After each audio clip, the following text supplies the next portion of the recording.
Yo, man.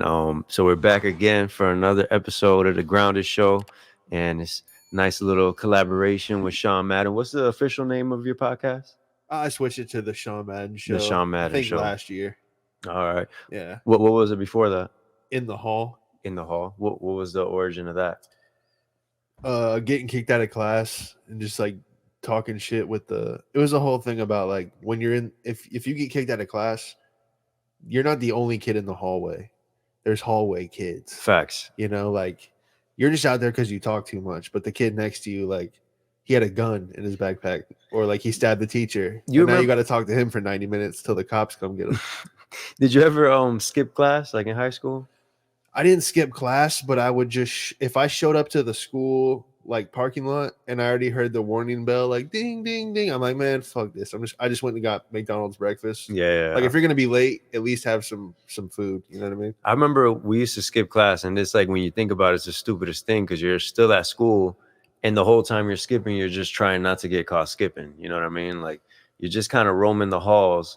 And then you see other kids. Oh, you were at school skipping? Yeah, like what's the point of exactly. That's what I'm saying. Like I think about it now, and it's like you would see other kids from afar that were doing the same thing, and y'all just kind of like nod to each other. Just go learn the Pythagorean theorem at that point, bro. Instead of hiding under the water fountain. Yeah, that's one thing that I wish I would have learned when I was younger. Like that it's way harder to avoid work than just doing work.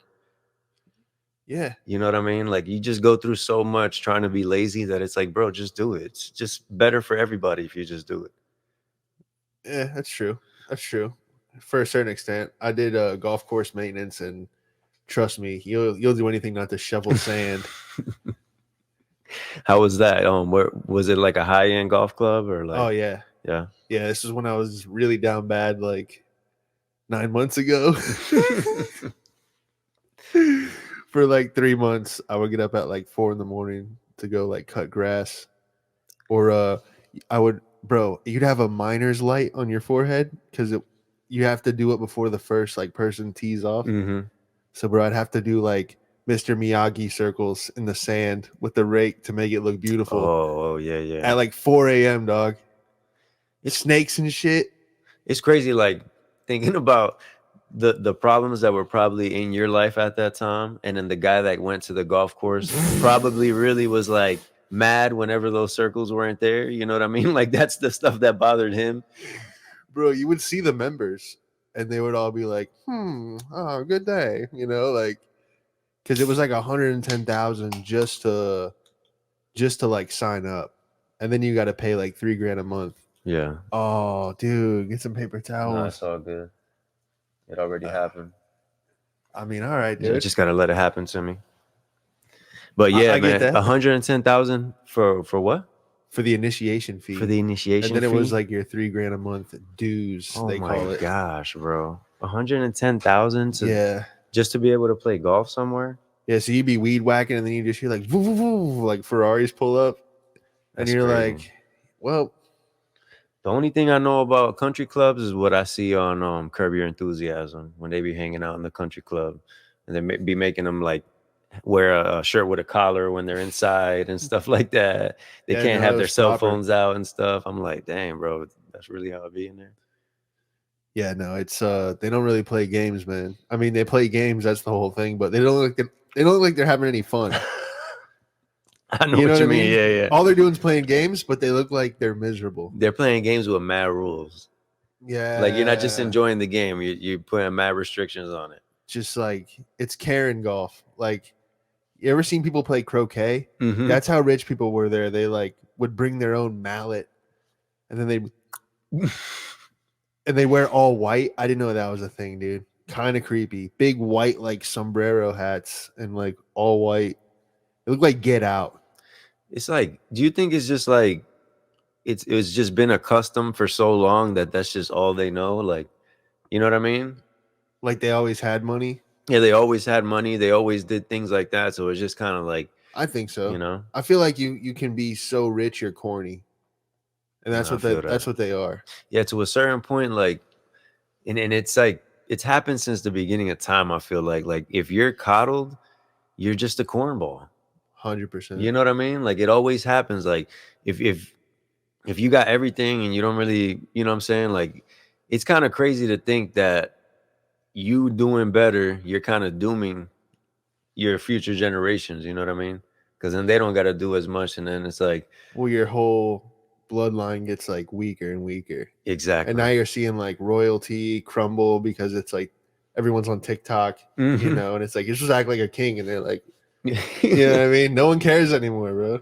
But it's There's no great. structure. It's crazy too, because like they have those stories of certain like sons of kings or whatever that once their dad dies and they take over, they just like destroy the whole, they destroy the whole village or destroy the whole empire because they're just being idiots. You know they what I mean? crashed the family chariot, Facts. joyriding, and now it's like the family Maybach or whatever.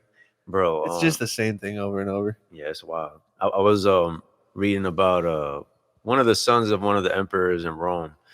So it was Marcus Aurelius, and then his son's name was Commodus.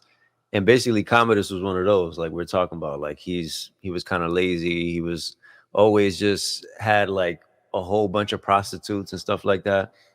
So when he became king, he ended up getting like 600 prostitutes, like 300 chicks and like 300 dudes. And that's just like, that was his whole like little clique of like his prostitutes. He was banging dudes too? He was banging everything. Bro. At that point, you gotta respect it, you know? He sounds like a bodega owner, I know. A bodega owner. Yeah, I mean, he pretty much was when you think about it. He definitely was, he had control of the grains. Yeah, he's just making micheladas in the back. Micheladas. Speaking of bodega owners, you seen that one dude on TikTok that he makes the like crazy sandwiches and stuff and be like, sure. I don't know if I've seen him. I've seen the one where the guy like it's like a game show. People are just trying to buy backwoods, and he's like, guess a color, and they're like, bro, come on. It's like in Chicago. Yeah. Now there's like, this one in New York that he's like, he just makes them gross New York things that, like, for example, there's like a little food truck around here that's like a New York food truck. Mhm. You know what I'm saying? And I went to it and I felt like everything there was like gross. Like it's like over, like mad cheese or like, you get what I'm saying? It's like too extra. And then like the guy that I'm talking about, he'll do something where it's like, he'll make a sandwich with like ground beef and Fruit Loops and cheese, and he'll fry cheese sticks on it, and he'll put it on the grill and like fry it all up. It's like, it's crazy, bro. That's just like that weird kid in middle school that grew up that would like put his milk in the corn and shit. And you're like, bro, what are you doing? But you know how like there's like a whole community now of like, you just see a whole bunch of gross treats. Like people will put like cheeseburgers on pizzas with nachos and like put it in the in the oven, and it's like, what is that? It's the end of civilization. The end of civilization. It's kind of like Commodus. He had the 600 whores. To a certain point, we just eat everything and it's like, fuck it, just put it all together. I mean, yeah, it's just ancient Hunter Biden. Hey, that's kind of like Commodus when you think about it too. Like, he's just the guy's son, just always privileged. Look what he's up to. This was BC, before computers. Before computers, bro. You didn't have the laptop, the Commodus laptop. You think he had like a tablet, like a literal tablet, where he just had like everything like scratched in, all his escapades, like 400 whores, engraved on some. Like concrete. Today, I got my dick sucked from every angle. Like, and if they found it, they're like, "Oh my god!" Hieroglyphics is the fucking eggplant emoji. Eggplant emoji. Yo, it's crazy, man. I was talking to my boy the other day, like, just about the concept that no matter what time period we're talking about, like, the means were different, but the ideas were the same. People thought the same thing. You know what I mean? Like, emotions were the same. Emotions don't really change. You know what I mean? Oh, it's crazy, bro.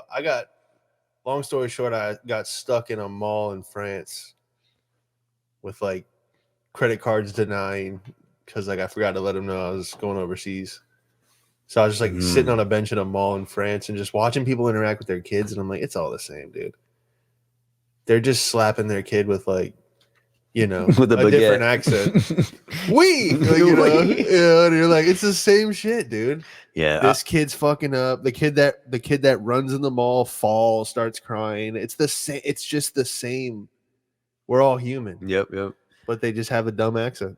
I always found it funny, like, certain people, and it's usually people that don't travel as much Mm-hmm. that love to romanticize a location, like if like you said, like if the people were different there or something like that. And Right. it's like, although to us, I feel like to a certain aspect, people are a little different places, but just from the point of view of like some places they'll be a little nicer. When you go to like a more busy city, people are a little more rude because they're just A little kind of just cutthroat. yeah, they're a little more Yeah. just trying to do their thing Well, type they thing. see tourists as like, get out of my way, bro. Mm-hmm. I'm not here on vacation. Yep. You know what I mean? This is my livelihood. Yeah, man. I lived in Pennsylvania for like 3 months. I came right back, bro, because when I was out there, it was just it made me miserable. So I understood why they were miserable. You know what I'm saying? Like, because I went out there in the middle of the winter. You know, there was a blizzard. You got to wake up like mad hours before to like get somewhere because there's like snow everywhere, and you got to like Yeah, defrost the nah. car and stuff. Check, please. Yo, imagine you're getting up to start your day, and before you even accomplished anything, it's been like 3 or 4 hours of you doing work. Oh yeah, your morning dig your car out. Dig your car out, slow drive, all that stuff. It just, and then 3, 4 hours later, then it's like, oh, now I'm at work and I have to work a whole shift to then do the same thing on my way back home. Like, And then find parking. crazy, man. It's nah, man. I don't shout out to the people that live up north because nah, man. Yeah, bro. I lived it for like 3 years. As a kid, the snow was fantastic. Yeah. But I was like, every time it snowed, I'd see like my dad like getting mad. And I'm like, it's a wonderful time of the year. And he's like, yeah, I gotta shovel this shit. Yep. I gotta fucking do this. It was like always like a pain in the ass. And I'm throwing snowballs, building snowmen. It's funny, man, because when weird. me and my brother, when we moved up there, the first time we saw snow was up there, and we're originally from Puerto Rico. Like, I was born in Puerto Rico, so I'm definitely not like a cold guy at all. No, You know what I mean? yeah. So like, You're an when island boy. yeah, facts. When that first snow hit, it was the middle of the night too. We ran out like, oh man, this is crazy, the snow, whatever. He made a snowball and threw it at me. That shit hurt. I was so pissed. It's probably Because just more ice than yeah, anything. exactly. Because it was basically like he just made an ice cube and just threw it at my face. That's you know a Puerto what I mean? Rican snowball. That's a Puerto Rican snowball. That's how you know we was rookies. You know what I mean? Like, we over here putting the ice together. You're throwing fucking first degree misdemeanors. Assault with a deadly weapon. Yeah, those are the window breakers right there, dog. That's like a golf ball coming at you. Yeah, bro. You got to get the powdery stuff. Yeah, I know. Now that you mention that, we went to Colorado on 420 a couple years in a row, but the first time that we went, it just happened to snow that time. Like, and the people that lived, like all the Uber drivers and everything, were telling us like, oh, it's rare that it snows this late in the year. You know what I'm saying? Oh, yeah. But it snowed at like close to like one of the top of the mountains. We're high as fuck, dog. It starts snowing like, and like the clouds are underneath us. It's snowing on the mountain. The sun's peaking. I'm doing a fucking snow angel. It's 420, dog. It was like I felt like I was on top of the world that day. You know what I mean? Like, Yeah, especially bro. not seeing. That was my first time seeing like mountains like that. That's you know what I mean? beautiful. Like, I had seen mountains before, but not like, a mile up type stuff. And you know why you really enjoyed it? Because you didn't have to drive down the mountain to go to work. Exactly. Otherwise, you'd be like, fuck shit. Facts, yeah. But yeah, you're doing snow angels. Yep. You're not clocking in. Yeah, I can't, man. It's different when it's like an inconvenience, because snow can be an inconvenience. Yeah. But if you're like, I mean, I lived in Long Beach, New York, and one of my favorite things was we had like a deck, like a patio, and we would just put the beer and like all our stuff just in the snow. It was like just like an outdoor cooler. So we go out there, No, grab some, and it was just like a vibe. I used to see people up there that would have like a jacuzzi built into the ground, like in their yard or in their backyard, and they would just be out there when it was snowing. Yeah, it's gangster. I saw that a lot in Pennsylvania. Yeah, because you're like sitting in 100-degree water, and you'll see them like melting around you. You'll see them get out like walking with the swimsuit on, because their body's still hot and everything. Yeah. It's like a crazy snow. You know what I mean? That's a vibe. Yeah, but yeah, man. When I came across you, it was like seeing all that Florida man stuff. You know what I mean? Like those different things. And then I went and seen you. You were on a lineup with Jari, and it was funny as hell. And I kind of wanted to ask you like when you started doing comedy, and also like what kind of led to you kind of catching a vibe with like the Florida man stuff and the interviews you was doing as the Florida man type thing. Yeah. So getting into stand up, I just kind of ended up being a loser in California. I ended up out there like doing a sales gig, and it like fell apart, the office. So I was like living with like a coworker I barely knew, and he went home on Thanksgiving. I didn't have the money for like a ticket to go back to Florida, so I'm just like out there in California, just like I was fat, bro. I was like eating like a ham sandwich on Thanksgiving, just and I was watching like every special, like anything to just like make me laugh. You know what I mean? Because I was just like down bad. Yeah. So I was that. like, I'll watch, pretty much every comedy thing I could find, listen to anything, podcast, and then I was like, I really think I could do this. Like I don't know, like I could figure it out. Like I knew it was like a bold statement of being like having no experience and being like I could do that because that's just like what everybody says. But everybody that I was listening to would say like move to New York City. That's where you got to start because it's the most stage time. So like for the next 2 years, I had my wallpaper on my phone of the club Stand Up New York because I'm like, oh, I want to perform there.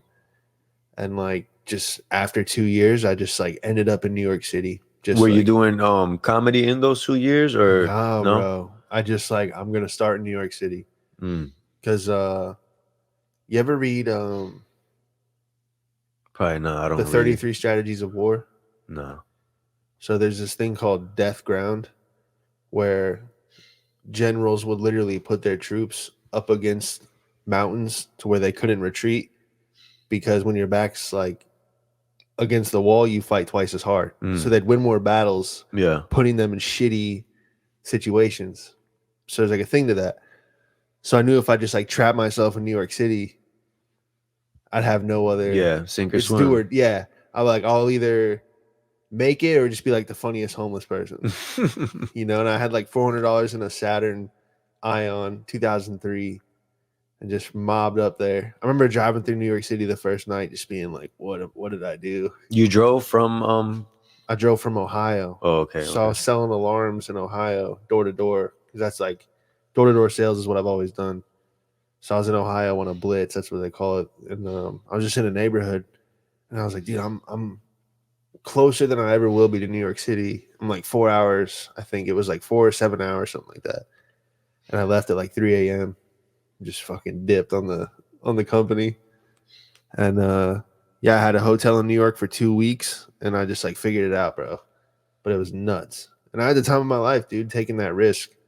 Like some of the best years of my life, bro. Like the first 2 years in New York City, just not knowing what the hell to do. I could imagine, man. New York is one of those places that literally looks like how it looks in the movies when you go out there. Like it's like mad, like it's impressive. You know what I mean? You The can't first time smell you the see movies, but the smell is the 4D. the 40s really real. changes everything. But no, there's nothing like New York City, man. It'll forever have a place in my heart. That's where I got good at comedy because I feel like You ever see yourself going back there? oh, for sure, Yeah. dude. I still have like really good friends there that are like shout out Nick Tillelli. He got passed at a few clubs now. So it's like that's the dream is like it's one thing to be a New York stand-up comedian, but to like be living off comedy in your city, especially in New York, that's like an accolade, man. Yeah. Like everybody wants to be a New York comedian, you know, at least coming up. Yeah.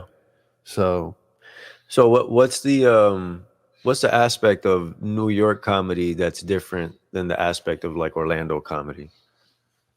well, I think it's just stage time, man. And Orlando's about to change for the better 2024. I know that for a fact. It's just the lack of venues, bro.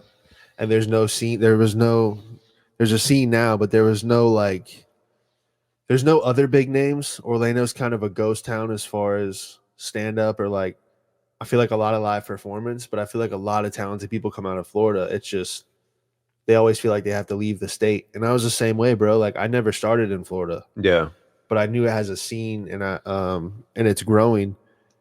And so I think the difference, man, is you can go on stage 8 times a night if you want to in New York. You might have to pay a couple $5 for 5 minutes spots, like pay to play. Yeah. But if you really want that stage time, I mean, you can get an hour of stage time over like 8 to 10 spots in New York City at night, and they're all right there. You walk, take the Uber, take the subway. Yeah. And it's just like it's every night just like it's a movie, bro. You know, but it really is. Mm-hmm. And I think that's the difference, bro. It's just like the raw going down into basements to tell jokes, going into like a fire hazard situation to sling a dick joke. It's like, oh man, it's all worth it. It is.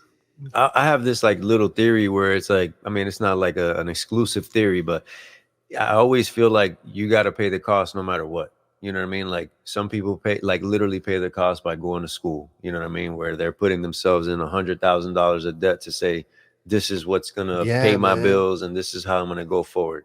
Some people do it, you know, go to the army and they're literally, you know, boot camp and away from their family and they're doing the sacrifice that way. You know what I mean? But Right. everybody always has to, I don't want to say take that L, but it's like, It's sweat equity. exactly. Like you're not gonna ever jump in a situation and be like good, like well off. You know what I mean? And I feel like that's the part that be the barrier for a lot of people, where they just don't understand that it's like you're always gonna have to be the corny one. You're always gonna have to figure it out.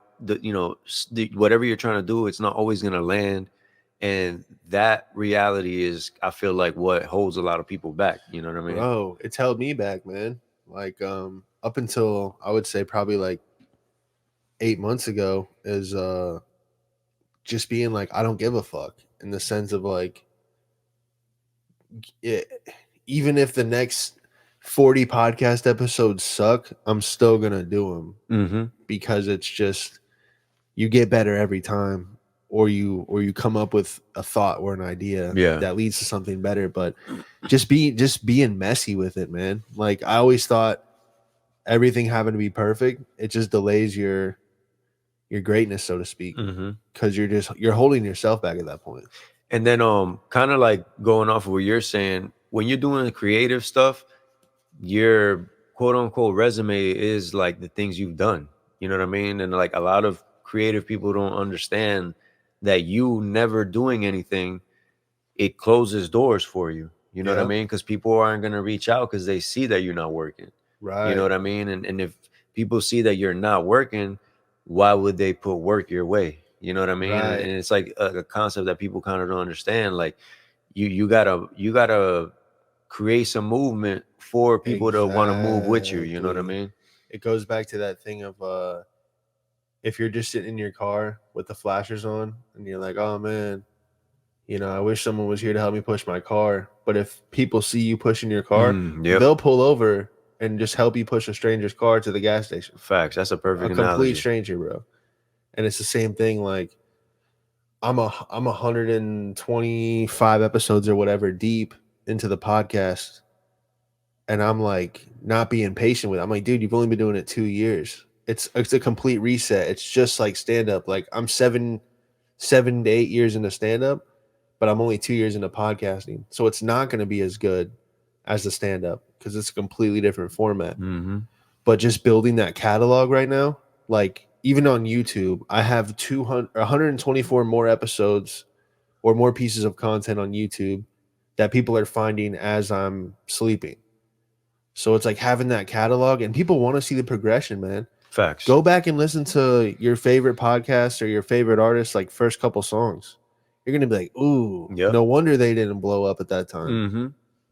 That be the thing too, man. And I feel like we've all been guilty of it. It's like sometimes you get a little restless and kind of feel like, dang, why am I not getting my opportunity? It's like you're not there yet. You know what I mean? And that's a hard reality for people, Yeah. just to really understand, like, yeah, you're getting better and you're figuring it out, but you're not there yet. You haven't, like you said, that sweat equity is not there. I've had that conversation with myself a lot too, is like, yeah, you're good, but you're not great. You're not, there's so many comedians out there. Why would they pay to watch your act? And if you have that like honest conversation, Mm-hmm. not only do you like really get in the books and like start writing or like just being, it makes you be more creative, like forcefully. I can't explain it. Yeah. But you almost will your way into like bettering yourself. Yeah, that you were like the second or third person that's told me that recently. So I definitely got to do it. I'm gonna get a nice little notebook and start doing that. Do it, bro. But that kind of makes me think also of like a concept that I always argue with is like, you always see these things on Instagram and stuff. People are saying like, oh, support your friends, like you support these celebrities, whatever, whatever. Right. But it's like, I look at it the other way, like, bro, the people around you never signed up to be a fan of your type of content. You know what I mean? Like, Wow. just because Yeah. they mess with you, like, why people don't think like maybe these people don't consume this kind of content, period. You know what I mean? Like for us to think that the people around us have to support just because we decided to do something is kind of like, to me, is like kind of naive. And also like you got to find your people. You know what I mean? Like shout out to my boy Freddie. He helps me a lot with like the music marketing and promotion and stuff. And he's the one that really put that in my brain. Like you got to find the fans of your music. You know what I'm saying? Like So don't true, try to bro. make people around you like you already, everybody that messes like that is around you, they've already decided if they're gonna listen to your music or not. Bro, Go it's look like for other people. you're being the kid that has to sell chocolate bars to go on the field trip, Mm-hmm. and you're just hitting up everybody you know, like, you want to buy some chocolate, and they're like, Exactly. nah, dog, I don't even eat chocolate. That's your podcast. That's your music. That's your Mm-hmm. stand up. So yeah, I get that, bro. And it's also like people that aren't in the entertainment industry, they don't understand like the lifestyle or how you have to operate in order to achieve the level of success you want in that particular industry.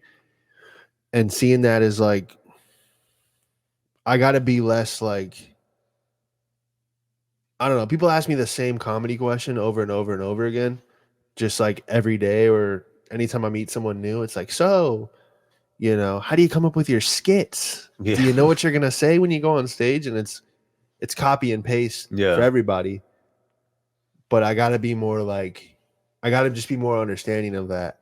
Of like, yeah, it's got to be weird Mm-hmm. because this is a weird ass thing that I do. Yep. And Sometimes it's like those yeah, people that have never even stepped in a comedy club or never have like even put themselves out there for anything, they'll ask you because a lot of times they're impressed by it. You know what I mean? It's something, right. especially with comedy, man. Like it's something everybody always says, but comedy is super brave, bro. Like you standing up in a room full of strangers, like trying to, because it's not, to me, it's not just jokes. Like you're trying to relate through the joke. You know what I'm saying? Like that's, at least that's how I feel like whenever you're listening to comedy. Because if it was just somebody just straight trying to be funny, you know, I don't feel like it would be the same thing as somebody really telling a story and making it funny. Right. You know what I mean? Yeah. And I think when you asked me earlier before we recorded was like, what's your 2024 goals? And I think one of them is also to like take time to tell a story and not just have these jokey jokes or like funny thoughts, but actually like be more vulnerable on stage and like, I guess share more a piece of like who I am Yeah. than just like, That makes me think about that show that you were at too, the comedy competition that Jari put on. Remember the guy that got towards the end of the competition? He was just saying he ran out of material 2 rounds ago, and was talking yeah. about how he just started doing comedy. He didn't have enough material for this, but people thought it was funny because he was just saying some real And stuff. then he went on to talk about his life Mm-hmm. and like his wife and stuff. And it was just like naturally relatable and funny. And that's what won that round for him because it's just people want the real now, bro. Mm-hmm. People see right through the fake shit now, Yep. bro. People are way too smart and also way too dumb. That's why I feel like the reps are so good. Like you're saying, like going, like for you, it's going to different clubs and working on material and stuff. For me, it's being locked in the studio. It's like you're you're just trying to be honest, but you're refining your skill to do your honesty in a way more clever way than a normal person would. You know what I mean? Because yeah, being honest is easy, but being honest in a way that you can captivate an audience, being honest in a way that you can make people laugh and think about what you said and relate it to their lives and stuff, like that's a different thing. You know what I mean? Oh, for sure.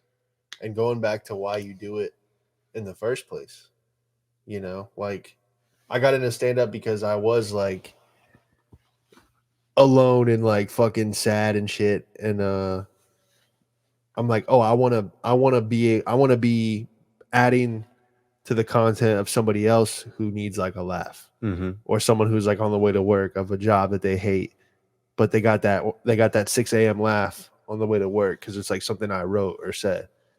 Like once you go back to like wanting to have fun with it, Yeah, changes everything, bro. facts. That and even like, for example, like with me with the music, there was like a time period where I was just like, even up until very recently, that I was just trying to make the best music I could, but like that was literally my mentality. I wasn't, like we are saying, I wasn't trying to tell a story with it.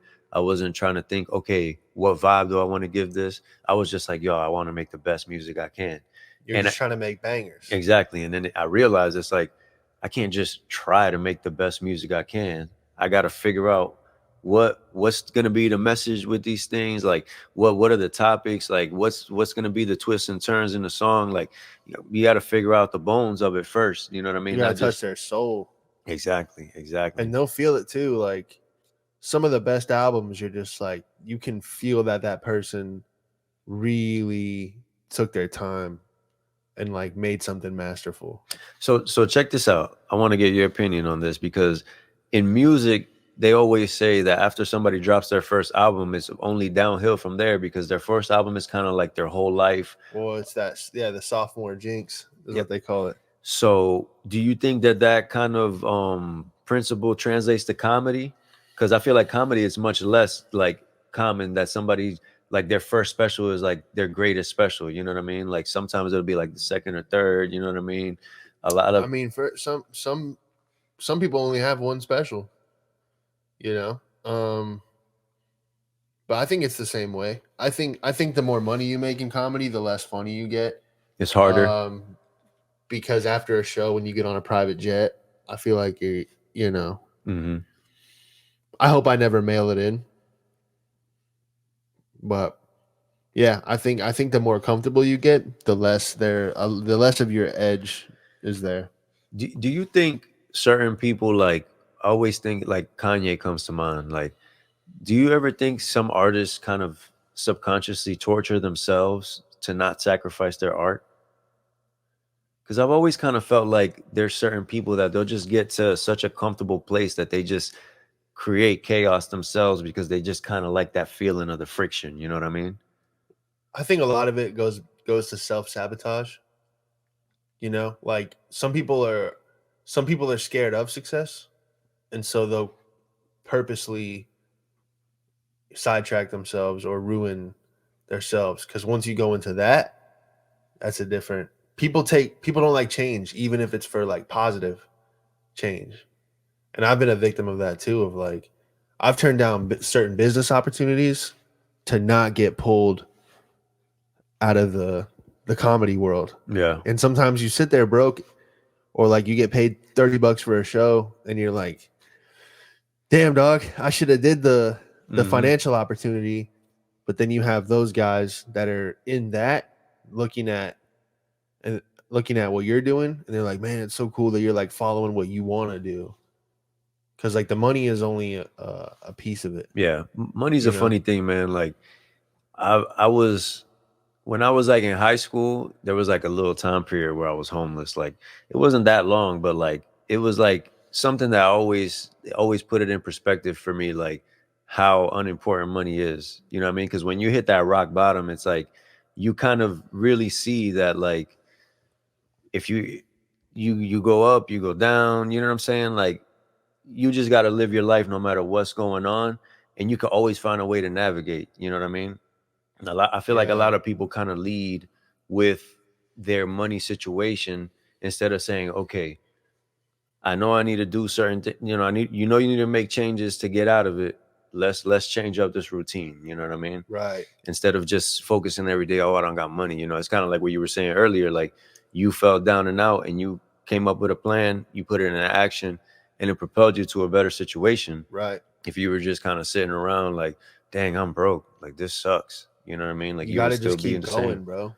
You got to keep going, man. Like there's a beauty in the struggle and rock bottom, dude. Like when you have nowhere to go but up, that can be so powerful, you know. I remember my car was out for repo, and like every time I hear like a tow truck or like a beep, I'd run outside, Yeah. and it would be like an Amazon like backing out of the neighborhood, and I'm like, all right, cool.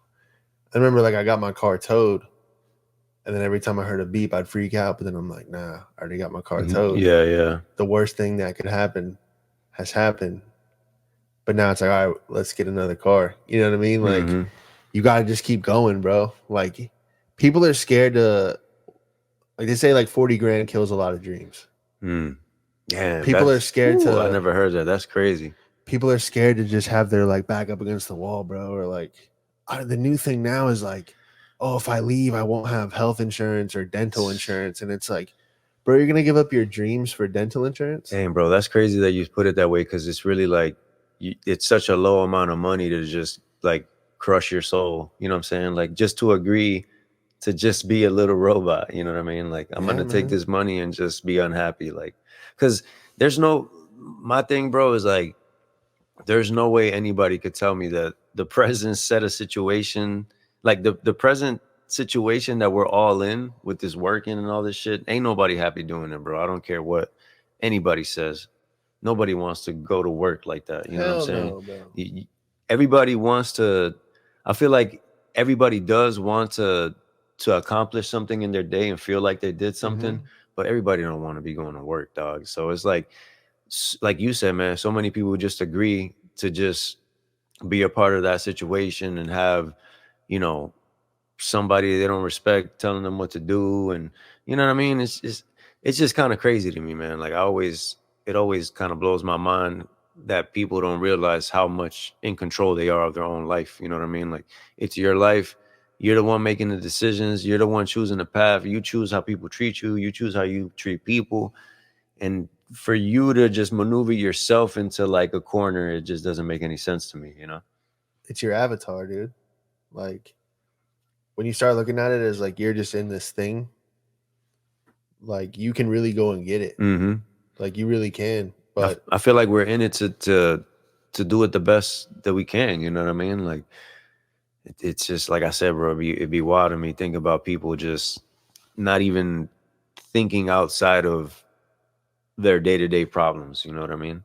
yeah, It's really consuming. You know what I mean? And there's a lot of distractions now, man. And you have to avoid that at all costs. You know, you have your people think because they have a 9 to 5, they can't do anything else, bro. But you can have you come home, you have a 6 to 9. Take that hour break, shower, whatever you got to do, and then work from 6 to 9 on your side business, your hustle, your art. And then now you have three. Say you do that Monday through Friday, you put 15 hours into your craft or your side business. Do that for 2 years. Now you don't have the 9 to 5. Now you can spend all the time on your craft. Like that's the dream, bro, is to give the peace sign. yeah, But now you have to work twice as hard, but it's mm-hmm. something that you give a shit about. Exactly. That's the difference, bro. Like I'll put 80 hours a week into comedy if I could, you know, Mm-hmm. because that it is work, but like the editing and all that, it's for like the ultimate purpose. Yeah. And then eventually you can have a team. You can hire a camera guy. You can hire an editor. But you need like I feel like that's where I'm at, dude. Is like I kind of need a unit. Yeah.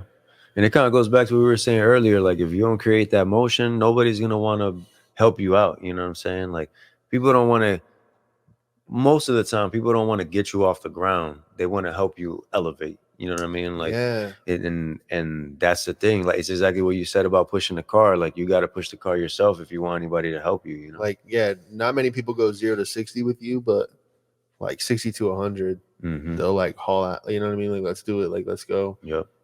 But everybody, that's the thing. Like, you have to bring something to the table. Exactly. I always feel like it kind of like I said earlier, like you got to look at it from their point of view. Like if they're going to sacrifice their time, if they're going to sacrifice what they're doing, like their comfort, you got to be doing something that they got to feel like is really something worth being around.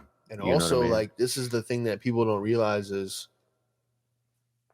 if you're affiliated with somebody or they're affiliated with you, is you're a representation of them.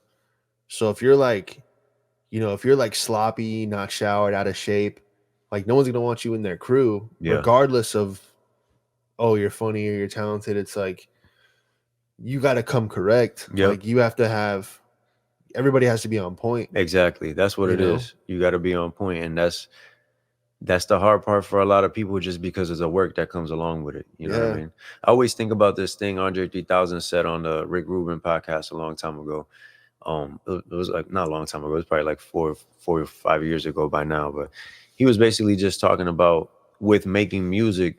He always kind of understood that like the repetition and the work that you're putting into it, into the craft, is what gets you to the next level. Just even from the aspect of you recording and practicing, that builds up the strength in those facial muscles. You know what I mean? Then your those muscles are stronger, and then you could do other vocal things that you couldn't do before. You could last a little, you have I a didn't little even think more about breath, that. exactly. And it's like Yeah. when he said that, it was like, dang, like it makes sense. Like you're literally, by working, you're literally learning, you're getting better, you're seeing what not to do. Because I feel like that's like another big thing for people. They don't recognize the value of like doing something wrong, because it at least tells you, I'm not going to do it that way.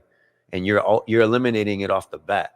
You know what I mean? You're never going to go down that road again, because you already know that's not for me. That don't work. It didn't, it's, you know what I'm saying? For whatever reason, nah. So whenever that comes up again, you're already just pushing it off to the side, because it's like, yeah, that's not for me. It don't work. Yeah. If it doesn't work, it's not for you. Yeah. Get rid of it in Facts. any aspect. Yeah. It's a great point, bro. I think that's why I fall in love with comedy so much, is because it's just, you get the instant gratification of like, hey, that thing that you wrote didn't get a laugh. Yeah. So now you can go home, you can be like, damn, I suck. Or you can rewrite it. And it's crazy how like you switch one word or one sentence, and now it's like it hits. Yeah. Everybody's clapping, and you're like, wow. It's just it's you got to know what's funny, but it's also a puzzle. Yeah. And figuring out the formula. And I think that, with music and everything has like a little formula to it. Yep. And it's just constantly playing with that, the process of it. Yep. Patience, and then speaking slow. That's the thing that I've been working on, is like, just take your time. Yeah.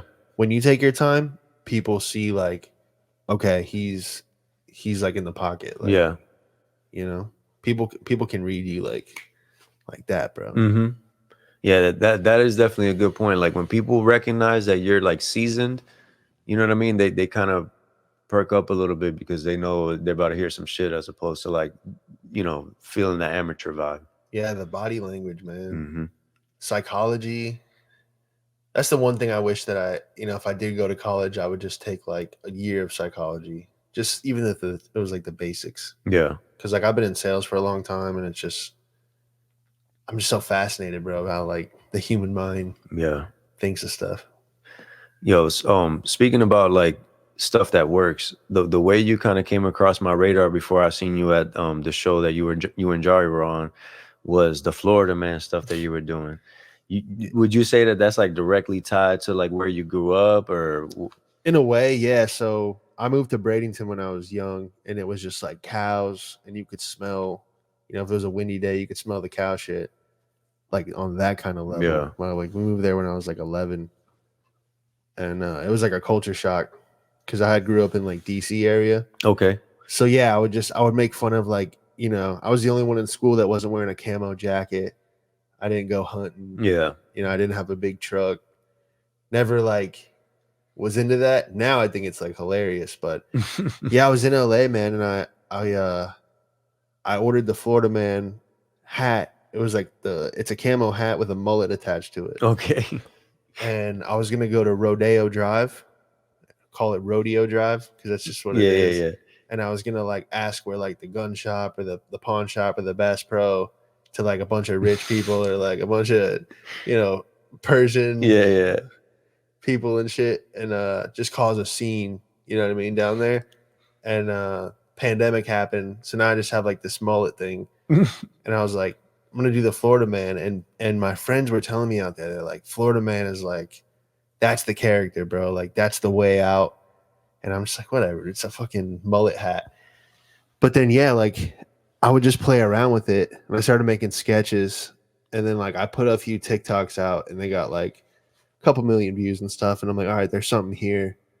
And then I ended up I was applying for jobs, and I was doing a bunch of interviews, but no one was hiring. At the end of the day, no one was hiring me for some reason. It was like a front, like everyone's hiring urgently, but not hiring anybody. Yeah. And so I'm like, well, if I'm going to be doing 5 Zoom interviews a day and not getting hired. I might as well just troll. So I put the Florida man hat on and just kind of like made a whatever job I was applying for. I'd make like some weird backstory. And then a lot of it was off the top of my head because I didn't know what they were gonna say.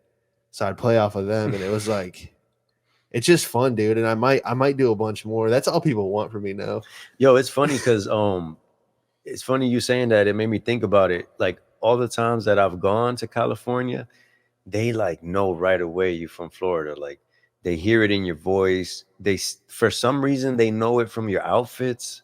You know what I mean? Like one of the things that they were saying out there too is like that we wear a lot of shorts. Yeah. You know what I mean? Like I guess out there they don't really wear shorts like that. Well, they wear jeans and flip-flops, and it's like, bro, what are you doing? Yeah. They don't pick a lane. They'll have like a beanie and like a tank top. I will say this though about California, man. Like you remember when you would watch like, because you grew up in Florida too, so remember you would watch like a Disney show or whatever when you was young, and the kid is like at the beach in a hoodie, and you was like, what the fuck is he doing wearing a hoodie at the beach? Yeah, he gotta be hot as fuck, because you're just thinking about Florida, right? You know what I mean? But then you go out to California and you see like what it's like out west. Like, yo, that weather is just like, if you've never been out there and you've never experienced it, that weather is perfect. Like you understand why it's expensive to live out there. Southern California is probably the best climate on earth. Right? Like 68 and just like sunny. So it's like cold but sunny. You can't even explain it. Yo, everything's room temp. We shot a video one time in LA, and after the video was done, I caught a tan, but I never sweated. Yeah. It was like, it's a great way I thought about it, and I'm like, I'm looking in the mirror, I'm like, dang, I got mad tan. That's a bar, bro. Yo, it's crazy. It's crazy. You out here, you step outside and you're instantly baking, bro. It's like the worst. I don't even like getting dressed in the summer. You know what I mean? Because like you don't even feel clean. Like we wear a nice outfit and you're sweating immediately when you walk outside. Pit stains and shit. Dog, it's the worst. It's the worst. I think that's a big reason why like the like people going out like discourages people. You know what I mean? Because it does for me, you're bro. In the swamp now, brother. If it's hitting, if that sun is hitting, bro, I'm home. You know what I'm saying? I'm not trying to be out there. 107. So and that humidity, man. Like you ever seen that picture of the parking at the Orlando airport? No, the pickup. It's like a picture of the pickup of the Orlando airport, and then the caption is, "I could feel this photo." Oh yeah, you know what I'm saying? Because whenever you come from another place, those doors open. Oh my gosh, bro! It feels like in the movies. For visiting the Orlando airport. Those doors open, bro. You just feel like you opened the oven door. Yo, for real. Feels like the movies where they're like in outer space and somebody opens the door that you know what I mean? That like destroys the atmospheric pressure or something. Exactly. One guy burns alive. Yeah, exactly. Yeah, that's exactly what that was. Oh my gosh, it's the worst, man. It's the worst. Just fucking faint waiting on an Uber. Yeah, facts. But yeah, man. I love Florida though, man. Yeah, for sure, man. I've been to a lot of different places, and I feel like Florida. I mean, everybody says everything they want about Florida, but at the end of the day, we just do whatever we want to do, dog. Like it doesn't get any better than that, man. A lot of people talking shit on Florida. A lot of people moving to Florida. Facts. A lot of people vacation. Hey, we see those Instagram photos. All right. Talking shit about Florida, bro. And then on a jet ski in Miami. Next week. All right. Exactly. Yeah. Yep. Oh. I think it's not that bad, is it? Low-key hating, you know what I mean? Hating, bro. Take your ass back to Especially Connecticut. like we was talking about in the beginning with the people up north. Ain't no way you know that you're pissed that you have to deal with that cold. Like, for ain't sure. no way anybody up there is just happy about it. Oh man, I'm in the pool on Christmas Day. What are you doing? Facts. Trying to dig your grandma out of the avalanche. Drinking vodka just so you can listen to your uncle. Oh man. Yo, so what do you got coming up as far as like shows, any projects that you got going on? Man, so I got to get with you offline. Yes, sir. Talking about filming the special. Yes, sir. I got the name for it. I don't know if I want to drop it yet. I don't want anyone to take it. It might be the title's too cold. It's too cold. You know no. You might have to give it to me off air. Off air, yeah. As soon as it goes off, I'll let you know. But yeah, I would love for you to shoot the special, man, or something. Yeah, man, I'm working. I mean, I've been working with for years. Shout out my boy Freddie. I always shout him out on my podcast, and shout out my boy Johnny too. He's a super dope videographer, and I've just been trying to like, kind of like you were saying, man, like trying to get a nice little team together so we can like. I feel like there's so many dope people out here that just need a little help. Like we all do. You know what I'm saying? Like we all need like a little hand to spread the word a little more, to elevate what we all doing. You know Bro, what I mean? everybody has to come together, man. It's got to Exactly. be full Justice League Mm-hmm. 2024, bro. Yeah, We need man. Aquaman and Superman. For real. Every time you hear any story about anybody coming up, bro, they always had those 1, 2, 3 people that were locked in with them, that they all cultivated it together, and everybody ate off of it. You know what I mean?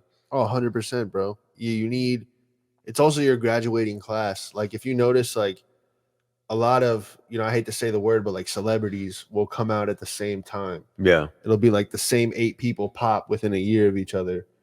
And it's like, oh, like they probably went to school together, and a lot of the actors did go to the same like Santa Monica High School. But just with anything is like, you're here, in this part of Florida. I'm a little bit further away, but it's like, yeah, if we all meet downtown, or we all, I come out here and I do an episode with you every now and then, it's like everybody's got to rise together. Yep.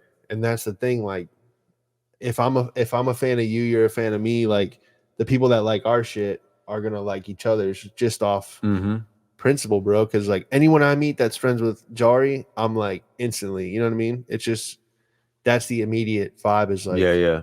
a friend of Jari is a friend of mine. Yeah, facts. So it's just cool, man. I don't know why I imagined you saying that with like a pint in like an old Irish club. No, you gotta know what I shake mean? like this, bro. Like Oh that. my God. Oh my lord. Yeah. Bro, say what you want, bro. That might be the worst time to live in history, medieval Bro. times, but just to shake someone's hand like that would be worth it. Dog, it's so funny. Like me and my wife was talking about that the other day, because I'm like, I was saying the same exact thing. I'm like, bro, this time is terrible, bro. Like people, you always got to worry about somebody trying to take over your village. You know what I mean? Like you got a king that like he just whatever vibe he's feeling that day is however he's gonna do things. It might pop off, bro. Yo, it crazy. Like, and then it's someone like might come to your castle, bro, 4,000 deep. Then you got that like noble class that like you cannot look at them sideways at all, bro. Right. Because it's like, bro, like a cop pulls you over, you could kind of get away with saying some slick shit. You know what I mean? Like you could be pissed off about it. But back in the day, bro, a night going by, you know what I'm saying? You look at him and say, oh, he puppy cock. He's taking your head off, bro. Like you're not surviving that way. They just discarded you back then, facts. Like you heard about like how they used to like quarter people. Oh yeah, bro. Dog, it's for people that don't know, quartering is literally what it sounds like. They cut your body in quarters. Oh, they break you down like a QP. Yo. Crazy, bro. Crazy. Like who just thought about that? Like, no, bro. People were like, I have a whole thing about this. Like people were like, oh, it's a scary time now. And I'm like, bro, back then you would just like, oh, I'm gonna go take a piss. And like as you're peeing, you just hear like, and then you go back over the hill, and like all your family's like on a stick. Yeah, bro. And you're like, damn, bro. Yo, it's funny because I had a similar thing about like the World War II times. You know what I mean? Like people, like exactly what you said. Like people now be like, oh man, I hate for kids to grow up now. I'm like, bro, imagine you were a kid when they was just like drafting people. Like, nah, you going to war, and people was just dying left and right. It was like a famine because there was no money like in the country. Yeah, and it's like, bro. Little kids are going to work at factories and stuff. It's like, come on, man. You upset? What's going on right now? We all chilling. They would have kids back then just to have extra. Just to have help. Income. Just to have help, bro. Yeah, like, oh, we got Timmy in the coal mine. Yo, it's crazy. It's his first day in the mine. He's 4. They're just literally having kids just like salivating, waiting for him to be able to do some work, bro. I think we should put these Fortnite kids in the coal mines, bro. Yo, you think they'll just be doing the little dance like?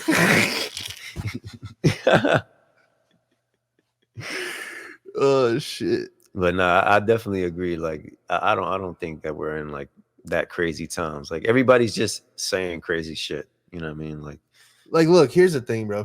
People say we live in a scary time as if they're on the Gaza Strip. That's a scary time. Like, let's be real. Yeah, facts. We're chilling here, dog. Facts. Okay, yeah, we got a lot of shit we need to work on. I got that. But I don't have to worry about getting hit with a fucking missile, Facts. you know? It's all about that perspective, man. Like and even like, you know, so many people comment on like different situations and stuff, and it's like, bro, at the end of the day, you're chilling. So your opinion, I almost feel like their opinion is not even valid, because it's like you're not even there. You don't understand what's going on. You're not living it. You're not seeing anything firsthand. You're not talking to Right. people that are experiencing it. Like, it's like, you know, everybody obviously can have their opinion, but at the end of the day, like, we don't understand that. You know what I mean? Like, we literally Yeah. have no clue. You Like, saw a clip on Instagram and you're like, oh, yeah, exactly. it's a dark time. Hmm. Then you go get a salad at fucking Olive Garden. Yeah. Nah, man, that's exactly how it be. But yeah, man, it was dope having you on for sure. Bro, absolutely, man. Like you said, man, we're definitely gonna get in some more content, some more stuff. This year, you know, we've been talking about on the podcast, like, it's me, my boy Joe, my boy Quincy, and we've all just been talking about, you know, taking everything to the next level, just from the point of view of really, really like locking in with like the community, really locking in with people as far as like just spreading the word, and just, you know, putting the content out there in a more physical way. You know what I mean? Because Yeah, kind of like man. we were talking about with the pandemic and stuff, everything kind of went digital. It was all content and everything. But it's like, I feel like now, like, people want that real. People want to see you in the flesh, man. Exactly. You know, it's a different experience. Like, you know, people see comedy clips online and like, oh, that guy's not funny. And it's like, I bet if you went to see him live, you'd be peeing yourself. The same joke.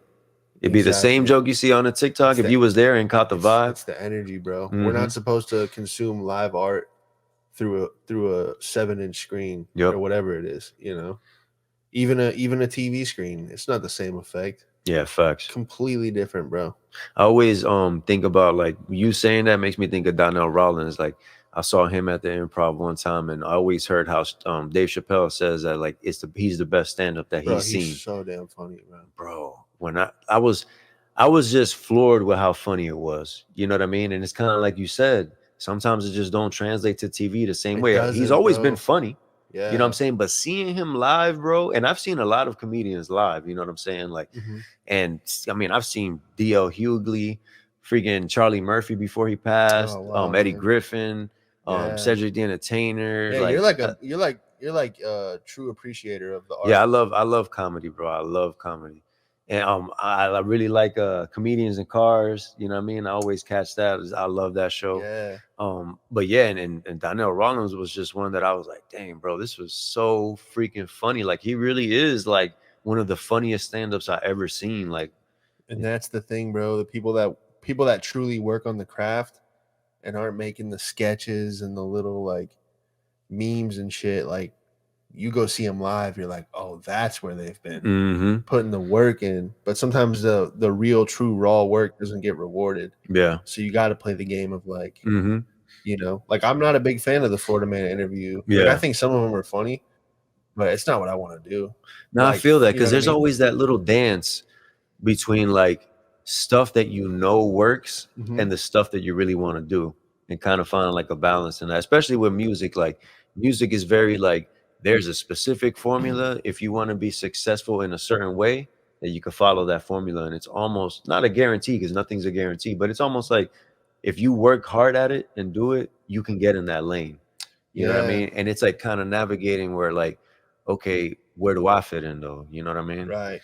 I feel like it's the Florida Man interviews are like when an artist puts out like a single, like a radio single, and it's not what they really want to do, but it's catchy and it gets 10 million eyes to their album. Yeah. And then people, you know, 1 million of those 10 million go, wow, I actually like the rest of their catalog. I didn't know they had 10 albums before. And then that one song makes the whole catalog, you know, worth it. It's kind of like something I heard Mac Miller say, and we'll kind of start wrapping up with this, is like, he would say, you got to give that first album for, like, basically for the record label, which basically what he's saying by that is like, you got to give the people what they want so that you can give them what you want.